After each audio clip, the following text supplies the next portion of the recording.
into it. So, straight into it. Just team top of the Premier League, Liverpool, my opinions on that. I think the way to look at Liverpool is Arteta's a disgrace when you put it this way.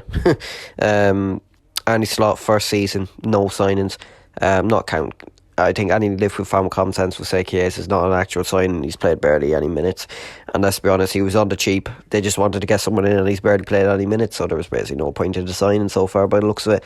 And yeah, I've seen clips of Chiesa, he doesn't look very happy either. But Ryan Gravenberch, what a player that man is. Last season, Klopp was trying to play him more as an 8. Didn't really suit him. Got a couple goals in the cups, etc. But it didn't suit him. His best things, even at Ajax, was always his ball winning ability, and Arne Slot seen that. He didn't have a 6 and he's turned him into the 6 Liverpool have needed, considering the fact that they desperately needed one this summer and they didn't get one, which is a shock. But maybe if he gets injured, what Liverpool do about that? Endo doesn't really suit the system. Arne Slot is not a big fan of his. It doesn't really suit the system. Endo's more of a destroyer, and Liverpool need someone to win the ball and keep possession, and that's what Gravenberch does, to be honest. He's been one of the best midfielders in the league. Definitely a debate with top 2 6s in the league this season, him and Caicedo. Could get into that in a bit. But yeah, he's been good. Had Liverpool fans' opinion on Liverpool this season as well. Obviously very impressed with the fact they're first. Many teams were expecting Liverpool to, how to put it, just be challenging for top 4. And this season they've went against expectations.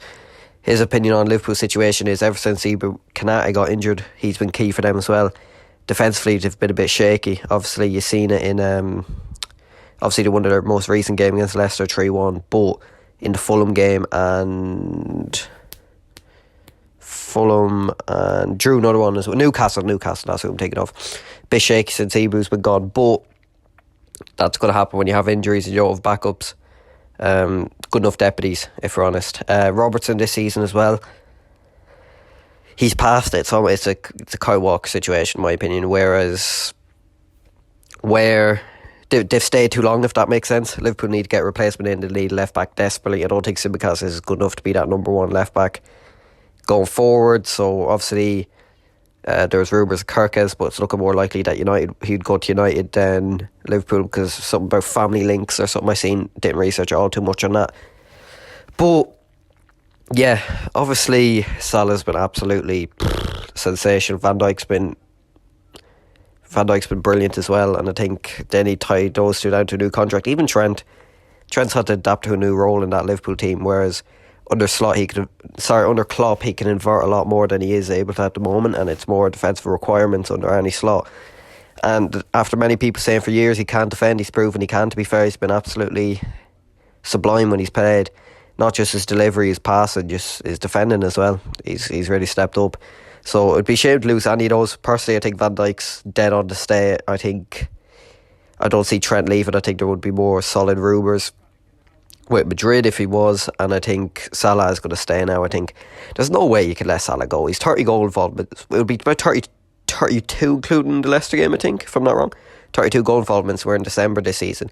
Even if he halves that and he's down to 15 goal involvements next season when he signs a new contract, that means at the end of the season he'll have 30 goal involvements, which still a very good amount for a winger.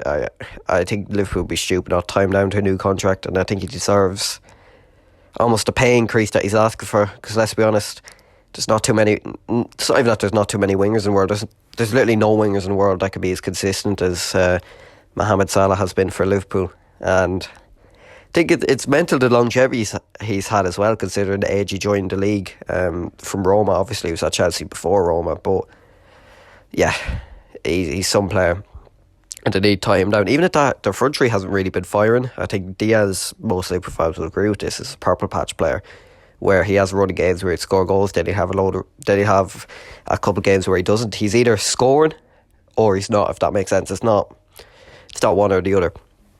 But yeah, I think if Liverpool were to get one position in the summer, except the backup 6, I think the priority would have to be number 9. I think Jota's too injury prone, and obviously Núñez is just not clinical, is he? I think it was nearly 100 million for him.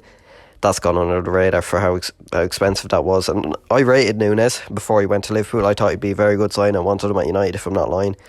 And it just hasn't worked out as well as they would have thought, has it? So, that's the Liverpool section done.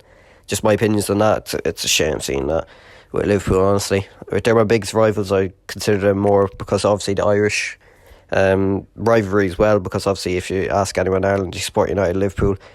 So what club you support in the Premier League, 90% of them would say United or Liverpool. So it's a big rivalry over here. It'd be bigger than obviously an Arsenal or a City one. But yeah, that's just basically a summary of what I think Liverpool this season.